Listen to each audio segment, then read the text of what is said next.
السلام علیکم، میرا نام مہجوبین ساجد ہے۔ میں آج منظر نگاری کے حوالے سے بات کروں گی۔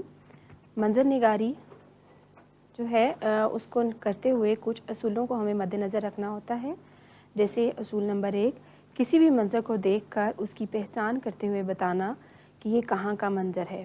اصول نمبر 2، منظر سے متعلق مواد فراہم کرنا۔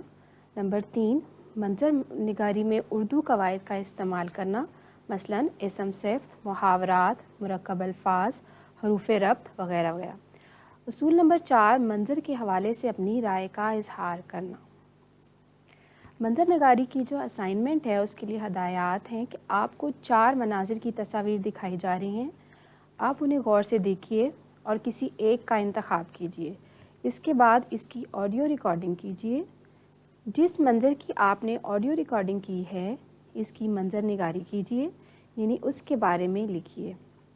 آپ کی یہ منظر نگاری 50 الفاظ پر مشتمل ہوگی۔ اسی ویڈیو میں جانچ کا معیار بھی موجود ہے، آپ اس کو مد نظر رکھ کر منظر نگاری کریں گے۔